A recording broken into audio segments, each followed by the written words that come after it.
padroeira de um povo a lutar,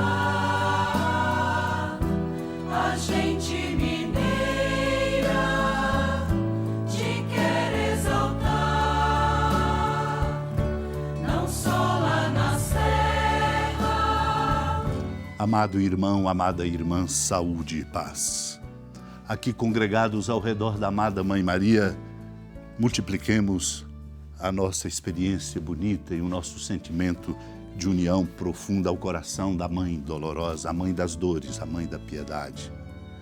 E com ela experimentemos a grande esperança da vitória da vida sobre a morte. Seja hoje um dia de profundo silêncio, de meditação, colocando Cristo sempre, mais ainda, no centro de nossa vida.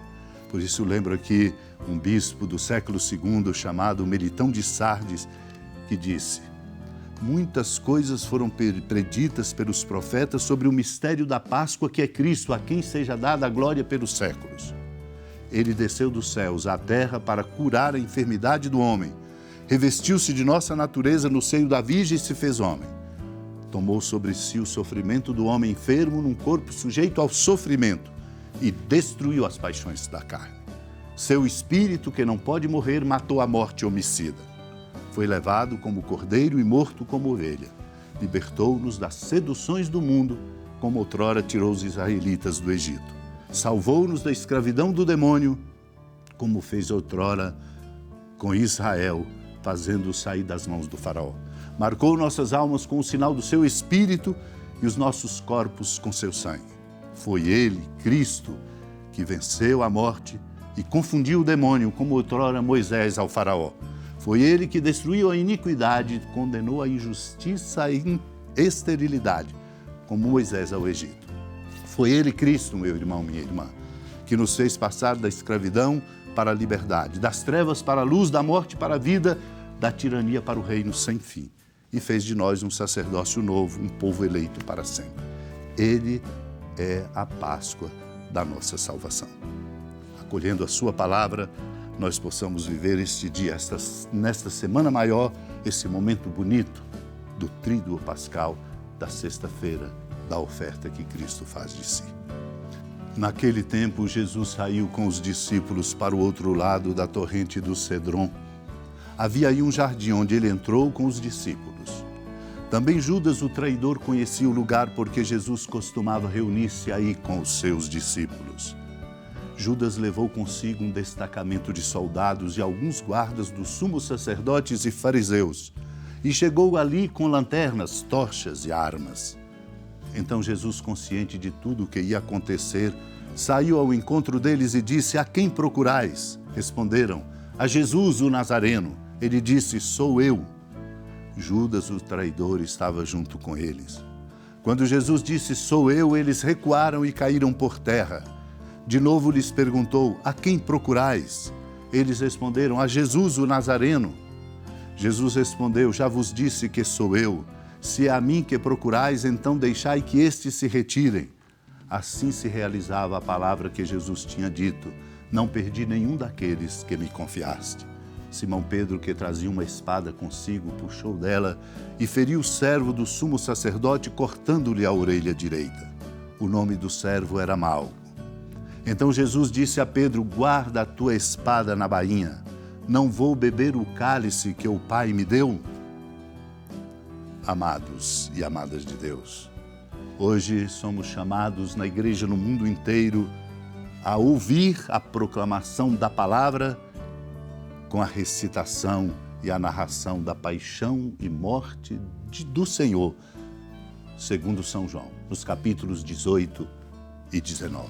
São 7 cenas que mostram, portanto, esse momento importante desta experiência de amor de Deus por todos nós, chamados a dela participar. Não somos chamados a participar dela como Judas participa. Aqueles soldados que, levados por Judas, interpelavam a Jesus perguntando: a quem procurais? Eles respondem: a Jesus, o Nazareno. Eles não o conheciam. Judas também não o conhecia, na verdade, da revelação amorosa que ele fazia. Um risco sempre grande para qualquer um de nós, discípulos e discípulas, de não conhecer o Senhor e de não nos deixar tocar pela força amorosa de sua presença, que nos transforma, nos sustenta e nos fortalece. Sou eu, Ele é Deus. Por isso, talvez não conseguissem, nas estreitezas humanas das suas vidas, perceber a presença amorosa de Deus. E Jesus percorre, portanto, uma via sacra, como levado pelos soldados, depois de preso, ao comandante dos judeus, dos guardas dos judeus, preso, foi conduzido a Anás, sogro de Caifás, o sumo sacerdote daquele ano. E Caifás, que deu aos judeus o conselho: é preferível que um só morra pelo povo. Simão Pedro e outro discípulo seguiam Jesus, como somos chamados todos nós a seguir seus passos, mas sem covardia. Pedro ficou de fora, diz o evangelista, perto da porta. O outro discípulo era conhecido do sumo sacerdote, saiu, conversou com a encarregada da porta e levou Pedro para dentro. E naquele momento era o momento do testemunho, mas a fragilidade humana o fez covarde.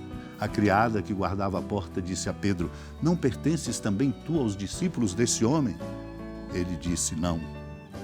Os empregados e os guardas fizeram uma fogueira, estavam ali se aquecendo, fazia frio, e Pedro ficou com eles aquecendo-se. E lá continuava ele. Disseram-lhe: não és tu também um dos discípulos dele? De novo, não.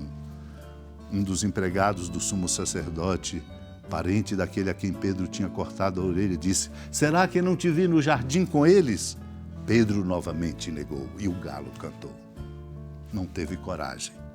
A coragem de Maria, que perto da cruz de Jesus lá estava, como mãe, fazendo-se discípula com as outras Marias e com o discípulo amado. A ela, corajosa, na alegria, mesmo na dor, Jesus, ao vê-la e ao lado dela o discípulo que ele amava, disse: mulher, este é o teu filho. E depois ao discípulo: esta é tua mãe. E ele a trouxe sempre consigo e a acolheu. Diante daquela cena em que Jesus se oferecia ao dizer: tudo está consumado, e sabendo que estava tudo consumado, e para que a Escritura se cumprisse, ele disse: tenho sede, uma sede de nós, uma sede para que nós tenhamos a coragem de dar testemunho e vivermos na verdade, na justiça, em todas as circunstâncias. Amarraram numa vara uma esponja embebida de vinagre e levaram à sua boca. E depois daquilo ele disse: tudo está consumado. Inclinando a cabeça, entregou o Espírito e logo daí saiu sangue e água.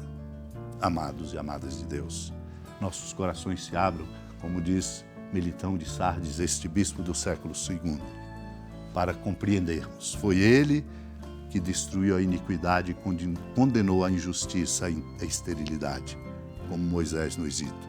Foi ele, e é ele que nos faz passar da escravidão para a liberdade, das trevas para a luz, da morte para a vida, da tirania para o reino do amor, como sacerdócio novo.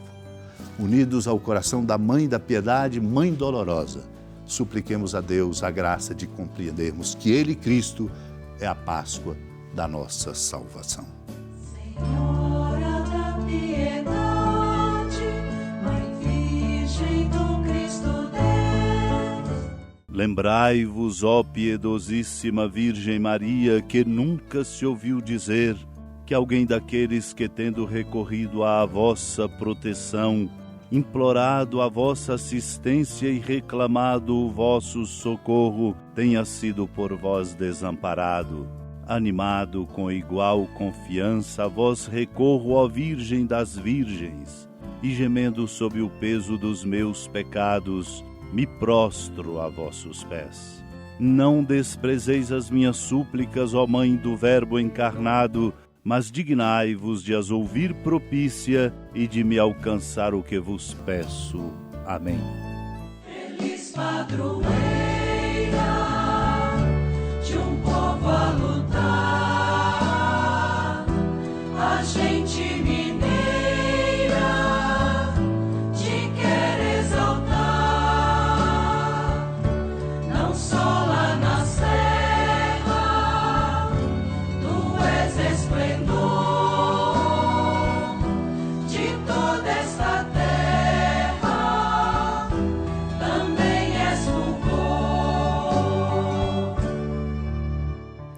Amado irmão, amada irmã, saúde e paz.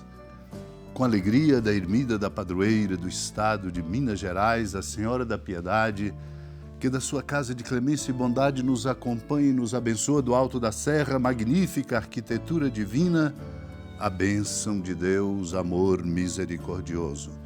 Pai, Filho e Espírito Santo, desça sobre sua família, proteja sua casa, sustente sua vida, fecunde o caminho missionário de nossa igreja, nos encha de sabedoria e permaneça conosco para sempre. Amém.